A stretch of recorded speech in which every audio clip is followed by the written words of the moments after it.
Hello friends, ఈ video అయితే అండి ఫిష్ లవర్స్ కోసం ప్రత్యేకంగా. సో మరి మనకి ఫిష్ ఫ్రై అంటే చాలా ఇష్టం కదండి. కానీ ఏం ఆలోచిస్తాం, అరే డీప్ ఫ్రై చేయాలి, ఆయిల్ ఎక్కువ తింటే హెల్త్ పాడవుతుంది అని అనుకుంటున్నారు కదండి. మరి వాళ్ళ కోసం అయితే అండి ప్రత్యేకంగా ఈ వీడియో అని చెప్పచ్చు. మరి ఒక్కసారి వీడియోలోకి వెళ్ళిపోయారంటే ఆయిల్ లేకుండా మీరు ఎంచక్కగా ఫిష్ ఫ్రై అనేది చేసుకోవచ్చు. సో చూస్తున్నారు కదండి, ఈ కందువా చేపని చక్కగా క్లీన్ చేసి అయితే పెట్టేసుకున్నాను. దీన్ని పాంప్రెట్ అని ఇంగ్లీష్లో అంటారు. సో మరి దీంట్లోకైతే అండి ఫ్రై చేయడానికి ఇంగ్రీడియంట్స్ అయితే కారం, ఉప్పు, పసుపు, అల్లం వెల్లుల్లి పేస్ట్, ఇక ధనియాల పొడి, కాసింత జీలకర్ర పొడి, మెంతుల పొడి, ఆవాలు ఇవన్నీ వేసి కాసింత నిమ్మకాయ పిండుకొని అందులోనే కొంచెం కార్న్ఫ్లోర్ వేసుకొని ఈ విధంగా మిక్స్ చేసుకోవాలి.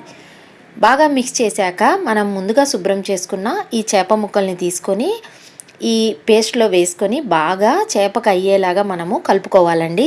సో కొంచెము ఫోర్క్తో ఈ విధంగా గుచ్చుకున్నామంటే మనకి ఈ కారం అనేది లోపలికైతే వెళ్ళిపోయి చేపలకి చక్కగా పడుతుంది. అప్పుడు చేపలు ఫ్రై చేశాక మనకి చప్పగా ఉండకుండా బాగా స్పైసీగా అయితే ఉంటాయి. ఈ విధంగా పెట్టేసి ఫ్రిడ్జ్లో కాసేపు అయితే మనం పెట్టాలండి. ఒక 2-3 అవర్స్ అయితే బాగుంటుంది ఇంకా. సో ఇప్పుడు మనం ఎయిర్ ఫ్రైయర్లో అయితే పెడదామండి. ఎయిర్ ఫ్రైయర్లో పెట్టే ముందు మనము చేప మీద కాసింత ఆయిల్ అయితే అప్లై చేసుకోవాలి.